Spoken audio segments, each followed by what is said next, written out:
My name is Camila Rivera. I'm 32 years old, and my life runs on blueprints, budgets, and deadlines. I'm a project manager for a construction firm in downtown Phoenix. I'm the woman in the hard hat with the clipboard, walking a half finished site while a dozen people shout questions at me. Rebar, permits, inspections, weather delays, chaos is my job.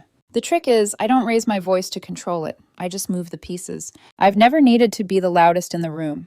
When I speak, people usually listen. That used to be enough. My boyfriend, Lucas Hayes, 29, lives in the exact opposite kind of world. He runs a social media consultancy.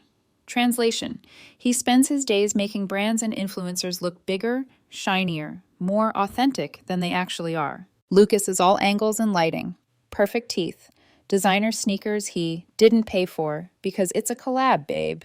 His phone is an extra limb. If it's not in his hand, it's charging. His followers call him Real. I've seen the drafts folder. I know how many takes Real requires. Then there's Nia Moreno. Nia is his ex-girlfriend. At least that's the technical term. In reality, she's more like a permanent supporting character in his life. Broke indie musician, tragic eyeliner, voice like honey and smoke, 100 unfinished songs about heartbreak and self-discovery. They dated in college. According to Lucas, it was intense but toxic, which is code for I liked being worshipped, but not responsible. Now he calls her his best friend. She gets my creative side, he told me the first time he brought her up. There's no romance there anymore, Mila. We're just connected. That's the thing about men like Lucas. They like to claim evolution without sacrificing the pedestal. The first time I met Nia, she walked into our apartment like she'd misplaced her name on the lease. She hugged Lucas for a beat too long, then turned to me with a bright, practiced smile. "You must be the Camila," she said, like she'd been hearing about me for years. She brought craft beer he liked, but I didn't. She curled up on our couch as if it was the most natural thing in the world, opened her laptop, and said, "Okay, show me the storyboard for my promo, Lou." He grinned, all dimples and boyish charm, and slid onto the cushion beside her. Just like that, I was the third wheel in my own living room. I'm not the jealous type by default. On construction sites, you learn fast that insecurity is expensive. It causes mistakes. So I watched. I watched how his tone softened for her and sharpened for me. I watched how her stories always had him as the hero. I watched how every boundary he described as normal suddenly turned flexible when it came to Nia. My friend Caesar, 33, my coworker and the closest thing I have to a brother, saw it in one evening. We'd all gone out once, me, Lucas, Nia, and Caesar. Some trendy rooftop bar with overpriced appetizers and candles that did nothing for the heat. On the drive home, Caesar leaned against my car and said, "That's not a best friend, Cam. That's an unpaid girlfriend with a soundtrack." I laughed it off then. "You're being cynical," I told him. He shrugged. "Cynical keeps you from getting blindsided. Just be careful. Love makes you generous with excuses. I had a lot of them." By spring, Lucas's client list was growing, and he was waking up to check engagement, spending the day chasing invoices, then falling asleep, doom scrolling other people's feeds. Every argument ended the same way. "You don't support me." I did. I paid half the rent. We split car insurance. I made dinner when he was editing reels at midnight. I sat through hours of brainstorming sessions about angles and hooks and value-driven story arcs. Support wasn't the problem. Attention was. Nia was around more and more. She'd swing by with half-finished tracks and ask Lucas to help package the story. She sprawled across our couch while he hyped her in his stories. Sometimes, when they worked late, she'd crash on the couch. Her toothbrush appeared in our bathroom one day, pink, with a little chipped heart on the handle. Lucas laughed when I noticed it. "It's just a toothbrush, Mila. Don't make it weird." The toothbrush didn't bother me. The entitlement did. The breaking point came 2 years into our relationship. Our anniversary. I booked the restaurant a month in advance, a quiet steakhouse with low lighting and no one filming their food. I bought a new dress, one he'd once pointed at in a store window and said, "You'd look dangerous in that." I even printed the reservation confirmation like some starry-eyed idiot who still believed in symbolism. At 6:30, I was at the table. At 7, my phone buzzed. Lucas. "Babe, I'm so sorry. Nia just got a last-minute rehearsal for her show next week. I promised I'd help with content. This is huge for her." No call. "No, I'll make it up to you."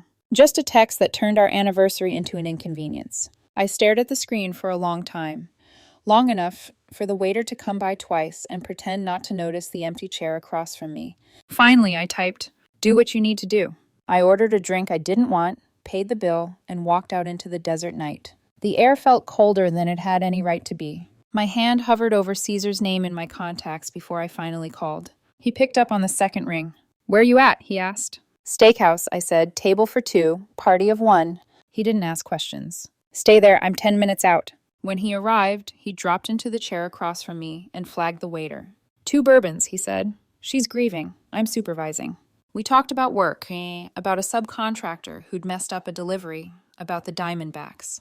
We didn't talk about Lucas. Every so often, my phone lit up on the table. A notification from Instagram. A tagged story. Nia's rehearsal. Lucas's voice in the background. Laughing, shouting, hyping. Caesar noticed my glance. "He texting?" he asked. "No," I said. "He's filming. Different kind of commitment." Caesar snorted. "You're dating a PR agency for one man." I almost laughed. Almost. Lucas got home past midnight, smelling like sweat, stage lights, and bar smoke. I was on the couch with my laptop open, spreadsheets glowing on the screen that I wasn't really reading. He dropped his bag and started talking before I could say a word. "Babe, it was insane. The energy, the lighting. We got so much content. This could change everything for her." "Our anniversary was tonight," I said. He blinked, actually surprised. Then his expression hardened. "Are you seriously going to be like this? I told you how important this is. You're being dramatic. It's one dinner. We can reschedule." "You skipped it," I said, keeping my voice level. "That's not rescheduling. That's choosing." He crossed his arms. "You're being controlling again." I stood up slowly. My heart wasn't racing. It was slowing down. "I'm not controlling," I said. "I'm finally paying attention." For a second, something flickered in his eyes, confusion, maybe fear. He'd never heard that version of my voice before. I didn't yell. I didn't cry. I went to the bedroom, changed into an old t-shirt, and got into bed. Hours later, I woke up to the glow of his phone lighting the wall. He was lying beside me, scrolling through comments on Nia's latest post. Her name lit up my retinas. Fire emojis, heart emojis, rocket ships. He smiled without even realizing it. I turned onto my back and stared at the ceiling. Caesar's words echoed in my head. "That's not a best friend. That's an unpaid girlfriend with a soundtrack." Somewhere between her songs and his stories, I had stopped existing in their world. Lying there in the half-dark, another thought slid in. Quiet, sharp, impossible to unhear. This wasn't just disrespect. This was data. And for the first time, I started calculating what it would look like to leave. I didn't know then that a flashing blue sedan and a wet stretch of asphalt were going to make that choice for me. But that's part 2. The week after the anniversary, life went on like nothing had happened. That was the worst part. Lucas didn't bring it up, not once. He woke up, scrolled, stretched, kissed my forehead like a bandage, and said, "You know I love you, right?" The same way he'd say, "You know the Wi-Fi password, right?" Routine, automatic, empty. At first, I tried to bring it up gently. We were in the kitchen, him making a smoothie, me packing a lunch because construction sites don't care if you forgot to eat. "You really didn't think bailing on our anniversary was a big deal?" I asked. He didn't even look up from the blender. "I told you it was one night. We'll go another time," he said. You know how unpredictable the creative world is. I watched him pour berries and protein powder into the pitcher like he was building a case. "The creative world," I repeated. "Or Nia's world." He rolled his eyes. "Why do you always have to make it about her? You're so insecure about our friendship."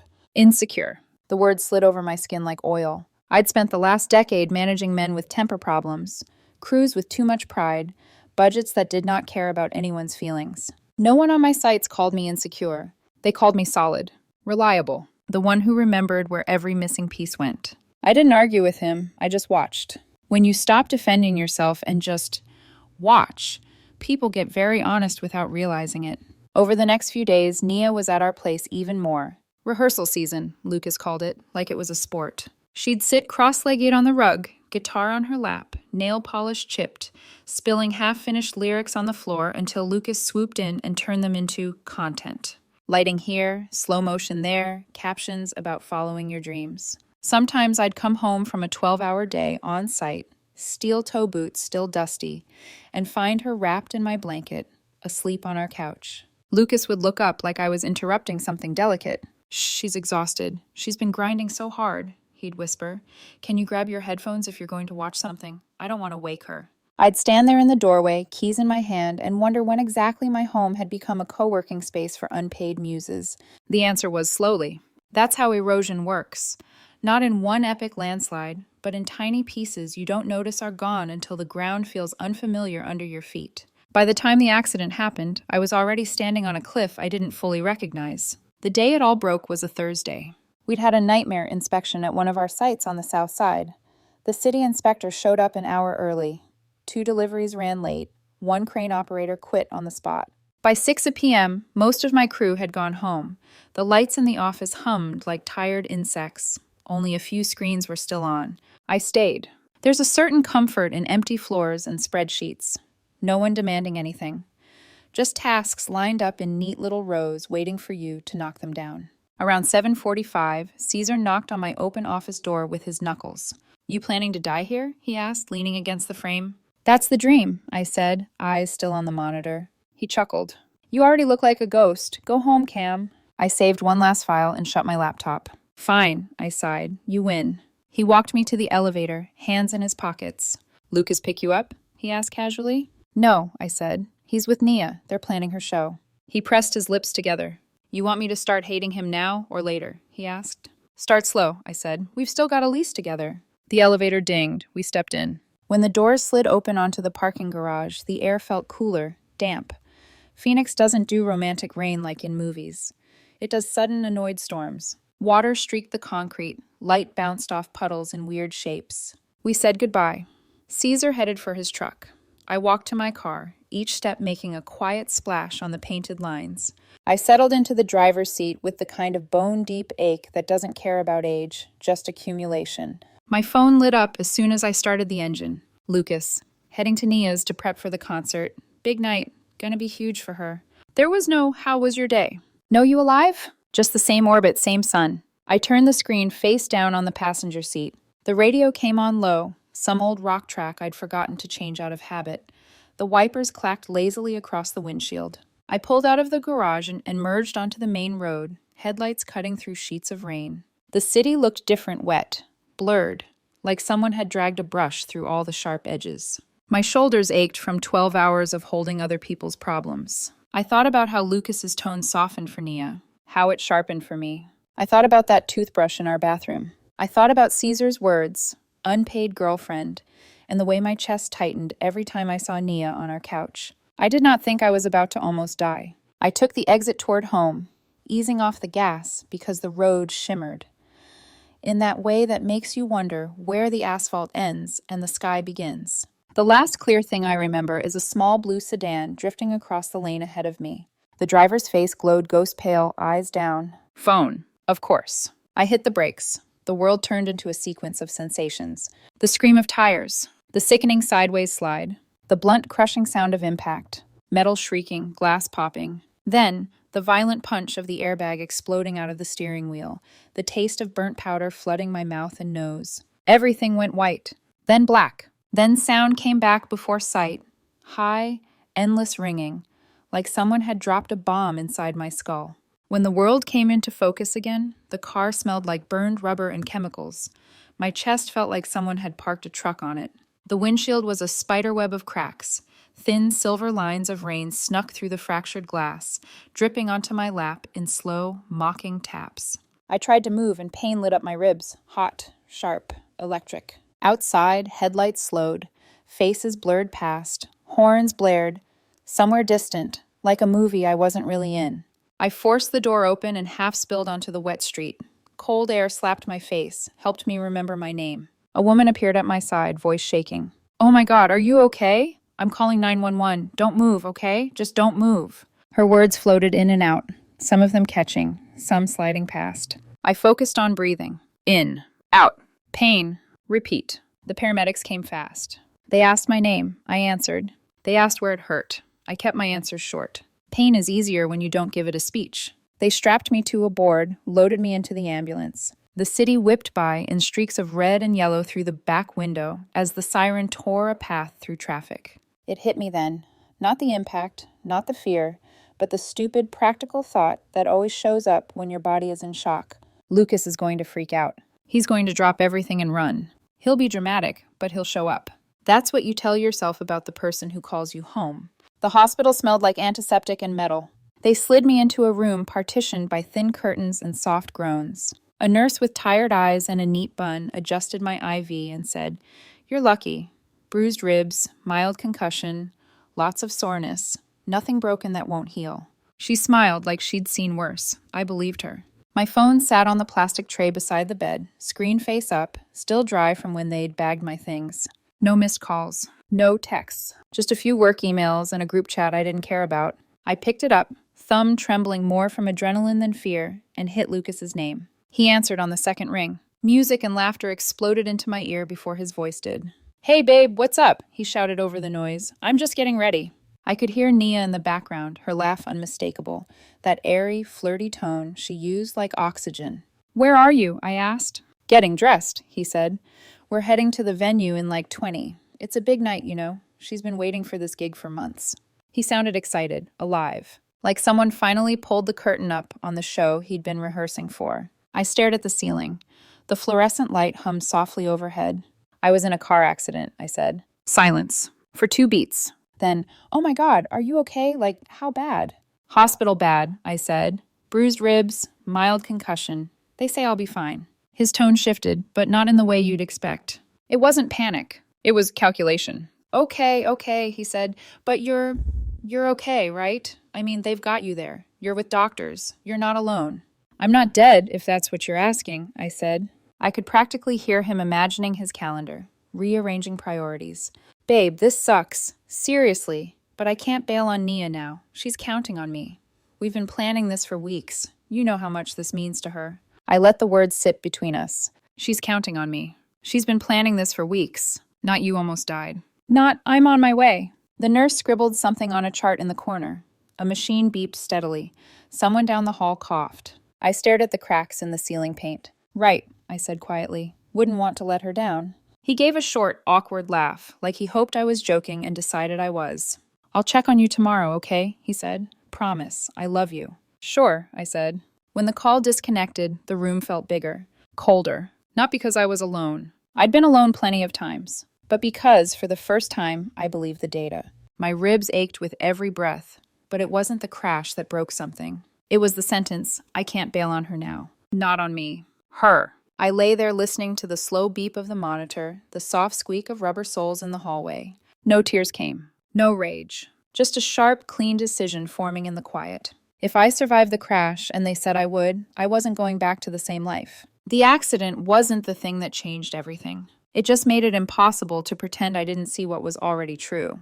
By morning, the bruises would bloom purple and blue across my ribs. By morning, I'd be discharged. And by the time Lucas finished cheering in the front row of Nia's big night, the life he thought he had with me would already be slipping out of his hands. He just didn't know it yet. They discharged me just after sunrise. The nurse offered me a wheelchair, but I told her I'd walk.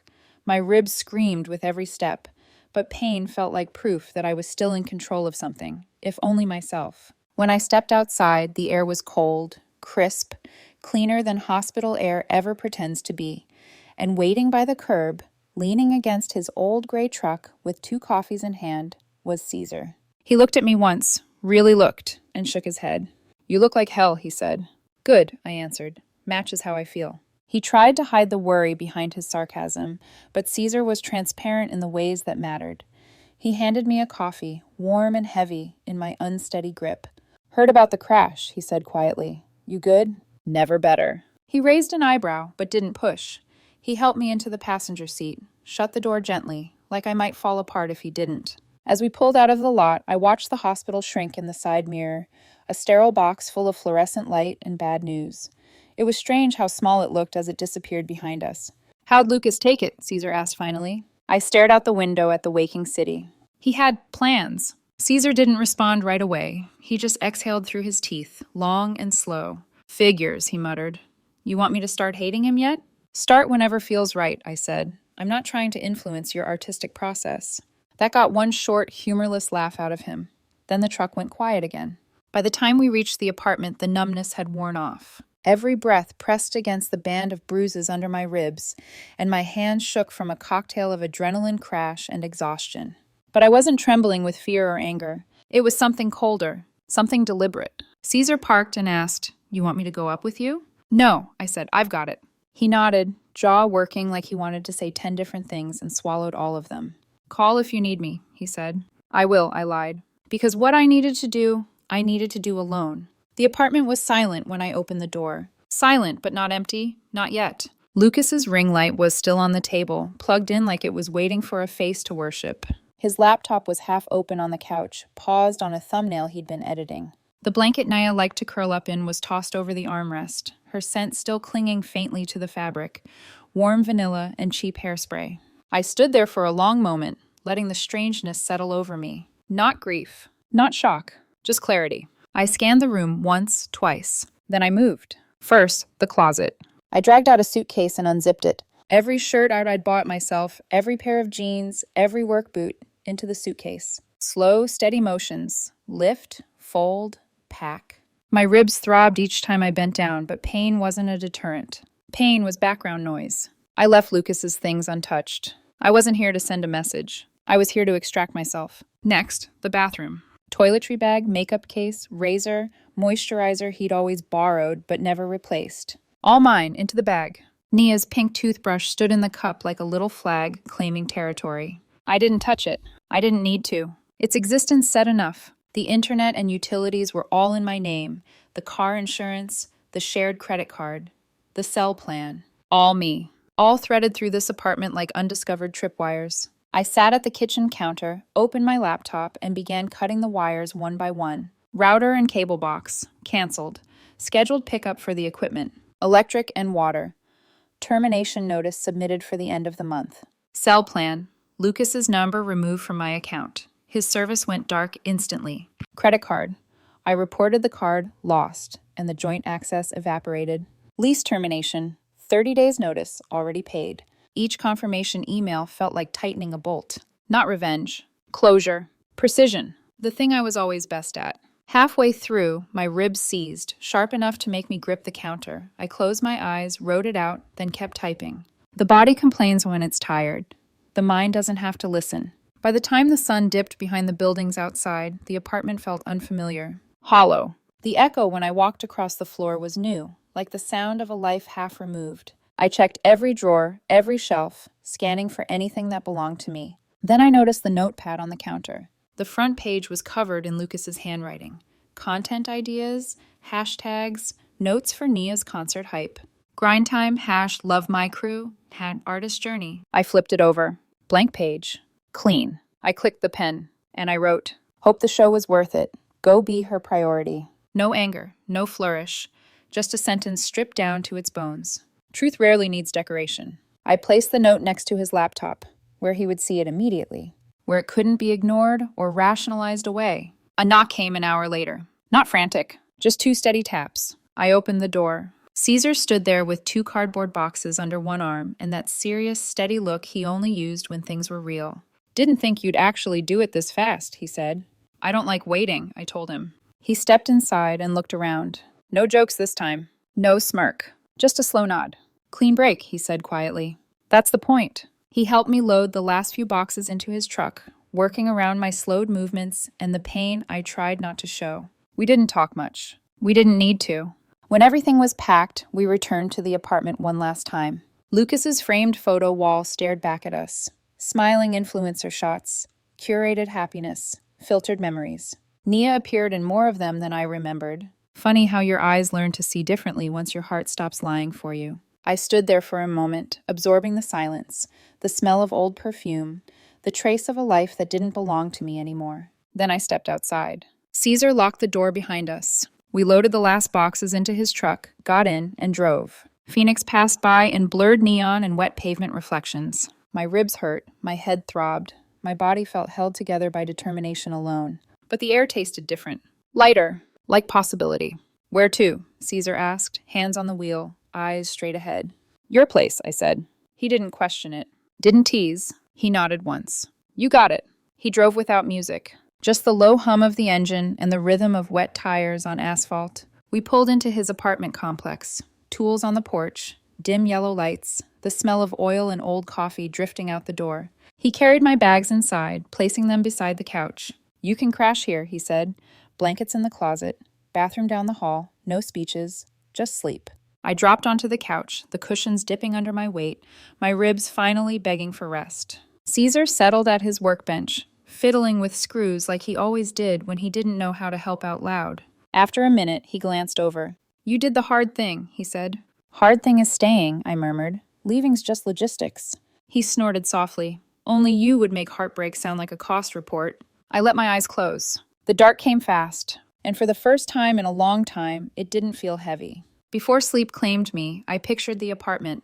Quiet, hollow, my note on the counter illuminated by the little lamp I'd left on. I pictured Lucas finding it. I didn't imagine his reaction. I didn't need to. I wasn't leaving in anger. I was leaving in precision. And by dawn, he would walk into the cleanest goodbye I could give him. A silence he couldn't talk over. A truth he couldn't twist. A life I was no longer willing to live.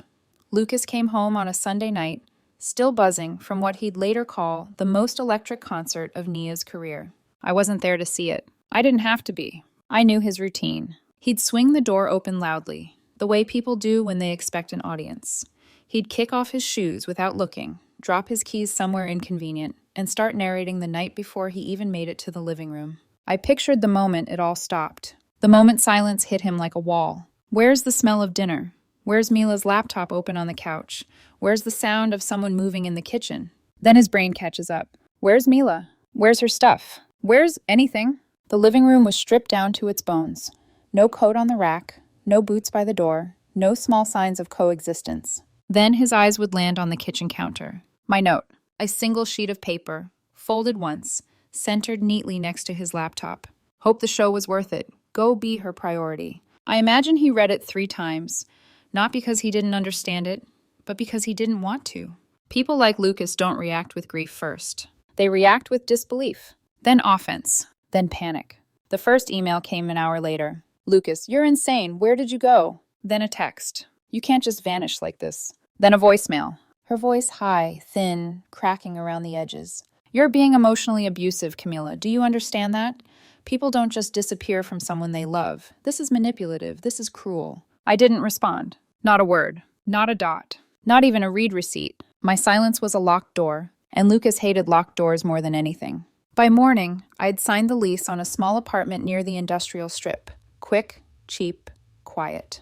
No decor, no memories, no ring lights. Just a bed, a fridge, and 4 walls. Caesar showed up with breakfast burritos and his usual deadpan commentary. He dropped the food on the counter and looked around. "This place looks like the FBI's safe house version of IKEA," he said. "I don't need cozy," I replied. "I need empty." He nodded. He understood. We unpacked in silence. For me, mostly heavy breaths and small winces. For him, quiet worry he didn't bother trying to hide. When we finished, he clapped a hand on my shoulder. "You good?" "I will be." "Call me if you need anything," he said. "Anything except closure. That part's on you." His voice was half joke, half truth. He left me there, in a space that felt like a waiting room for the rest of my life. I lay down on the mattress on the floor, ribs throbbing, and let the quiet settle around me. Not peace, not yet, just quiet. The kind of quiet you earn, not receive. The kind that feels like an exhale after holding your breath for months. Lucas's meltdown continued over the next 2 days. Emails, voicemails, texts, Instagram DMs. A long, rambling paragraph left on an old photo of us at a hiking trail. Half guilt-tripping, half love-bombing, all familiar. "You're my home. We can fix this. I didn't mean to hurt you. You took it the wrong way. Can we please talk? You owe me a conversation." I ignored everything. People think silence is passive, but silence is a scalpel. It cuts clean. By midweek, Lucas changed tactics. His Instagram started filling with long captions about healing, betrayal, emotional abandonment. Cryptic stories with lo-fi music and quotes about choosing yourself. He weaponized vulnerability like a sport. His audience did what they always do. They took the bait. "You deserved better, King. Some women don't know how to treat a good man. Stay strong. Let her see what she lost." Caesar showed me one of the posts at lunch. It was a selfie of Lucas with puffy eyes and tousled hair, looking tragically beautiful. Caption: "Sometimes people leave without closure, and that's their weakness, not yours." Caesar snorted so hard he choked on his sandwich. "He's doing a 5-part TED Talk on victimhood," he said. "Congrats, you're officially the villain in his narrative." I speared a tomato on my plate with the plastic fork. "I was the stagehand," I said. "I just stopped fixing the lights." He stared at me for a long moment. Then he laughed, slow, sharp, impressed. "That's cold," he said. "I'm proud of you." The parking lot showdown came 2 days later. I was wrapping up a meeting when the receptionist buzzed me. "Camilla, Someone's asking for you. Her voice had that tight, awkward tone people use when describing a scene they don't want to be part of. I stepped to the window overlooking the lot. Lucas's car was parked crooked across two spaces. He was leaning against it, sunglasses on despite the overcast sky, shoulders shaking. A performance in progress. I walked downstairs. As soon as he saw me, he pushed off the car and rushed forward, voice trembling. "You can't just disappear," he cried. "Who does that to someone they love?" I stopped a few feet away. I didn't move closer. "Someone who realized the person she loved didn't show up," I said quietly. "Not even when she was in a hospital bed." His jaw clenched. "That's not fair. You could have told me it was serious." "I did. You said you couldn't let Nia down." "That's not what this is about," he snapped. "It is," I said. "It always was." His lip trembled. "You're being cruel." "No," I said calmly. "I'm just done." He stared at me like the word didn't compute. "People won't believe your version," he said finally. "You think they won't take my side? You think they won't see what you did?" I met his eyes, steady, unflinching. "They already have," I said, and it still wasn't enough to make me stay. Then I turned, walked back toward the building. He shouted something behind me, something messy, something dramatic, but the words fell apart in the parking lot air. Inside, the receptionist looked panicked, like she was expecting tears or a fight. "What happened?" she whispered. I shrugged. "Nothing," I said. "He just got lost." That night, in my new apartment, I cracked open a beer and sat on the floor, back against the wall. The air smelled faintly of cardboard and paint. My phone buzzed. A text from Caesar. She posted another healing video. "You're trending." I typed back. "Good.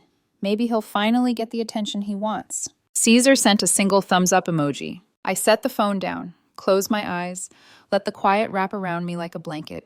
No chaos, no demands, no ring lights buzzing in the background, no voice rehearsing content ideas at midnight. Just quiet. And for the first time in months, it didn't feel empty. It felt earned. A week after the parking lot scene, I woke up to a rare thing. Silence that didn't feel like a void. Just quiet. The kind that settles into your bones and tells you the world isn't ending. It's just finally shutting up. I made coffee in my bare kitchen. No matching mugs. No ridiculous rise and grind cup Lucas insisted on using for aesthetics. Just one heavy ceramic mug that didn't need a camera to feel useful. I sat on the floor, because I still didn't have furniture, and opened my laptop.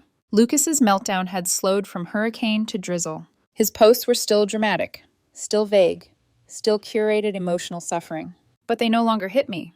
They floated past like dust motes. I wasn't angry anymore. I wasn't grieving. I was clear. And clarity made me do something I hadn't planned. I opened Reddit, created a throwaway username, and typed. Not poetry, not revenge.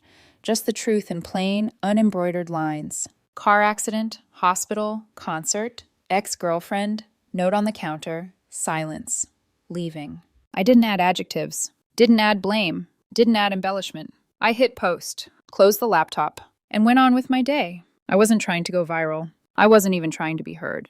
I just needed the noise out of my chest and into the world where it could dilute itself among strangers. The first notification came an hour later. Then 10. Then 50. Then hundreds. By midnight, the post had hit the front page. Thousands of comments. Thousands of people who understood the pattern. The emotional labor.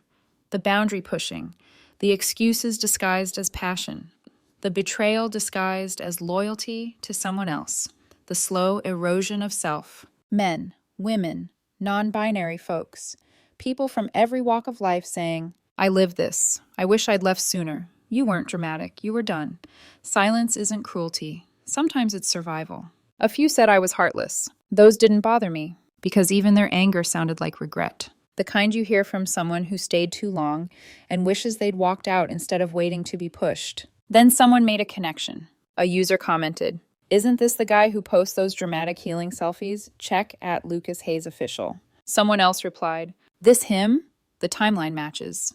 "OMG, I know her. Nia Moreno, the musician. This is wild. Here's a screenshot from his stories last week. Holy crap, it's real." Within hours, the internet did what the internet does best. It pulled receipts. It cross-checked dates, found photos, matched audio, found his captions lining up exactly with the events I described. One user even found an old video of him praising his best friend Nia for inspiring him to show up for people who matter. The irony practically bled through the screen. His comments section filled with questions, then accusations. then a full-on storm. Brand sponsors quietly distanced themselves. One issued a values statement. Another deleted a collab photo without explanation. His DMs overflowed with screenshots. His page got flooded with paragraphs policing his hypocrisy. He responded by posting a black and white selfie with the caption, "Healing sometimes means walking away without explanation." And people shredded him for it. Even his most devoted followers weren't buying it. Caesar sent me a screenshot with, "Bro, you just turned him into a cautionary tale." I typed back, "He built the tale. I just stopped starring in it." Caesar sent 6 skull emojis and then, "You low-key terrifying." By Friday, the story had fully taken on a life of its own. People weren't talking about me anymore. They were talking about patterns, about emotional labor, about partners who weaponize excuses, about the myth that exes who get them better are harmless. I didn't comment, didn't clarify, didn't clap back. The beauty of telling the truth plainly is that it doesn't need defending. It stands on its own feet. Lucas, meanwhile, kept trying to post through the storm. Healing quotes, sad piano music, long captions about losing people, him staring off into the distance like an abandoned poet. Caesar and I met for burgers one night. He slid into the booth, smirking. "She's doing a TED Talk in her stories again," he said. "Lucas is rebranding as a martyr. You officially won." "I wasn't competing," I said. "Exactly," he replied. "That's why it worked." He scrolled, then read aloud. "Sometimes the ones you love the most hurt you the deepest." I snorted into my soda. "He hurt himself," I said. "I just stepped out of the splash zone." Caesar slapped the table, laughing. "I swear, Rivera, one day you're going to write a book and ruin people with just commas and silence." By next week, the messages slowed, but didn't stop. Lucas oscillated between guilt and guilt tripping. "I just want to talk. I deserve closure. You'll regret leaving the way you did. I loved you more than you realized." I ignored everyone. He wasn't reaching out to apologize. He was reaching out to feel important again. But my world no longer revolved around making him feel anything. Then came Thursday. I was finishing a meeting when the receptionist buzzed me again. "Camilla, someone's here for you." I looked out the window. Lucas's car. Lucas in sunglasses pacing beside it, shoulders hunched, performing agony. I walked downstairs anyway. Not for him, for myself. He rushed toward me, voice cracking, hands out. "You can't just disappear. Who does that? People don't just leave." "You did," I said. "What?" he snapped. "You left," I said calmly. "Not physically, but you left every time you chose her over us." "That's not fair." "You're right," I said. "Fair doesn't exist here. Choices do." His jaw trembled. "You think people won't take my side?" "They already have," I said, and it didn't fix anything for me. His face folded into something wounded and furious, like he couldn't decide which role to play. I turned around and walked back inside. His voice chased me but didn't land. Inside, the receptionist whispered, "What was that?" I shrugged. "He's confused," I said. He thought he was the main character. That night, I sat on my mattress with a beer in hand, the warm buzz of the city floating through the cracked window. My phone buzzed. A text from Caesar. "Just saw another closure video. You're trending again. Congrats on your villain arc." I took a long sip and typed back, "Good. Maybe now he'll finally get the applause he wants." Caesar sent a single, approving fist bump emoji. I put my phone down. Let the quiet wash over me. No chaos. No obligation. No pretending. Just space. Space I hadn't realized I'd been starving for. And somewhere inside that quiet, a seed of something new took root. Freedom. Not the loud, dramatic kind. The kind that feels like a room with the windows open after years of breathing. Someone else's air. It was a quiet Tuesday morning, one of those mornings where nothing dramatic is supposed to happen. My ribs had stopped aching as much. The bruises were yellowing, fading. The apartment was still bare, but it felt less like a temporary shelter and more like a place I was allowed to exist in. I'd just sat down with coffee when my phone buzzed with a notification from someone I didn't recognize. Message request from Yves Laurent. The name meant nothing to me. At least not yet. I opened it. "You don't know me, but I know Nia." I blinked. My stomach didn't drop. Not fear, not dread, but something colder, like recognition. I typed back, "Okay?" The reply came fast. "I saw your post. I'm one of the women she scammed. I have proof. Do you want to see it?" I closed my eyes for one long moment. Of course. Of course, Nia's chaos didn't end with emotional entanglements and creative emergencies. People like her don't orbit one person. They spin whole universes of destruction. I typed, "Yes, send it." And she did. All of it. Screenshots, messages, receipts, bank transfers labeled studio time, equipment, emergency bill. Photos of gear that never existed, contracts she forged, voice notes where she told different men the same trembling lie. You're the only person I can trust. No one else believes in me like you do. I promise I'll pay you back as soon as the label deal comes through. Spoiler, the label deal never came through. Because it never existed. One message from Eve stood out. Nia's been doing this for years. Lucas is just one of many, but he's her favorite because he gives her clout, not just money. A bitter laugh almost escaped me. Of course he was. Lucas was a walking megaphone. And she'd used it, like she used everything. Eve finished with, I want to go public. I'm posting everything on Friday. I thought you deserved a heads up. My fingers hovered over the keyboard. I didn't owe Eve anything. She didn't owe me anything. We were strangers connected only by someone else's selfishness. But something in me settled, clean and precise, the same way it had in the hospital bed. Do it, I typed back. She replied with a single, thank you. And that was that. Friday morning, Eve's exposé dropped. Not a small post. A full-blown, meticulously organized thread with headers, dates, screenshots, voice notes, and a spreadsheet tallying the money Nia had siphoned from 7 different people. The internet didn't hesitate. Nia's name shot across platforms like wildfire. Music scene scammer. Fake invoices exposed. Nia Moreno fraud allegations. She stole thousands. Within hours, 2 venues canceled her upcoming shows. A third issued a statement about protecting our artists and community. Her fan accounts went private or deleted themselves. People pulled her old clips and compared her fiction to real dates. Someone even made a timeline video titled, The Downfall of a Dreamgirl Fraud. I didn't comment, didn't repost, didn't like a single thing. I watched quietly, sipping my coffee, feeling nothing like triumph. Just confirmation. The truth always comes for people who borrow other people's lives to build their own. Lucas didn't post for 2 days. That alone was a crisis-level event in his world. Then he finally broke the silence with, sometimes people pretend to be one thing online and something else in real life. I'm taking time to heal. The comments shredded him. Not because he'd been scammed, but because he'd spent years positioning Nia as his creative soulmate, his ride or die, his inspiration. People threw his captions back at him like darts. Didn't you say she saved your life? Did you know she was scamming people? Thought she was your day one? Bro, your girlfriend left you and your ex scammed you. Take the hint. It was brutal. I didn't feel sorry for him. Not because I lacked empathy, but because Lucas didn't fall because of me. He fell because of his choices, because of what he refused to see, because he thought pedestal building was the same as loyalty. Then, unexpectedly, I got an email. A soft ping. The sender made my brows lift. From Margaret Hayes, Lucas's mother. I opened it. Bae, Camilla, I'm so sorry for everything that has happened. Lucas told us parts of what occurred, but seeing the full story made things painfully clear. We don't excuse his behavior. We don't defend his choices. Thank you for loving him when he didn't know how to love you back. We hope you find peace. Margaret Hayes. I read it twice, then closed the email. Peace wasn't something Lucas or his mother could give me. I already had it. Or I was building it, brick by quiet brick. When the dust settled, the last thing I expected arrived. A letter. A real, physical, handwritten letter. Folded neatly in an envelope. My name written in Lucas's looping handwriting, the same loops he used for inspirational quotes. The paper was thick, expensive. He always cared about aesthetics. I opened it. Read it once. Then let my eyes glaze over the words like a story I'd already heard in another lifetime. He said he'd been overwhelmed. Said Nia manipulated him. Said he didn't realize how much he'd hurt me. Said he missed how calm I made him feel. Said he was wrong. Said he was sorry. Said a lot. But none of it addressed the real truth. He didn't fail because he was influenced. He failed because he chose convenience, validation, attention, drama.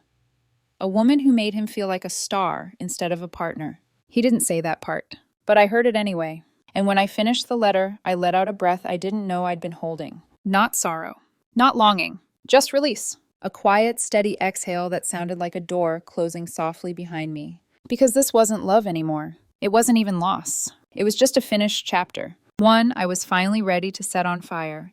The night I decided to burn the letter felt colder than it should have. Not winter cold, Phoenix doesn't do that, but the kind of cool desert air that makes everything feel sharper, cleaner, honest. I took the envelope outside to the small backyard behind my apartment. There was an old metal fire pit left behind by the previous tenants, rusted around the edges, dented in one corner, but still solid enough to hold a flame.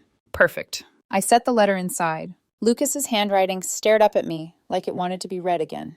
It wouldn't be. Not even one more time. I struck a match, held it above the paper for a moment, and whispered, not out loud, but in my head, "This is for me, not you." The match dropped. The flame caught slowly, curling the corner of the letter inward. The paper browned, then blackened, ink bleeding into smoke. The words distorted, twisted, then disappeared into orange. I watched without blinking. Not because I was fascinated, because I was finishing something. People think closure is emotional. For me, closure was practical. A task. A necessary step. A clean burn. Halfway through, someone approached behind me. The gravel crunched in a familiar rhythm. I didn't turn. Caesar didn't speak right away. He never interrupted moments unless he knew he belonged in them. He stood shoulder to shoulder with me, hands in his pockets, breath fogging faintly in the cool air. Finally, he said, voice low, "So, fire therapy?" I huffed a tiny breath. Something like that. He nodded at the flames. "Looks good on you." "Closure?" I asked. "No," he said, "peace." The letter folded inward, collapsing in on itself like a dying star. The last curve of Lucas's looping handwriting vanished into ash. Caesar handed me a beer, cold, sweating slightly. I took it. We clinked bottles lightly, the sound dull against the crackling fire. "To distance," he said. "To distance," I echoed. The wind picked up, sweeping through the yard and lifting some of the ash into the air. It swirled for a moment, tiny black flecks dancing in the porch light, before disappearing into the night. Like they'd never existed, like the words never mattered. When the flames finally died down, the fire pit was a bowl of glowing embers. Quiet, warm, finished. Caesar nudged my arm with his. "You okay?" I nodded. He watched my face for a moment longer, ensuring it wasn't a lie. Then he cracked a grin. "You know," he said, "she's probably going to post some dramatic crap about this one day. Healing through fire, or rising from the ashes, or whatever." I smirked. "She can. This wasn't a performance." "It wasn't?" he teased. I tapped my beer bottle gently against his. "Not everything is content." He laughed, the sound warm and familiar.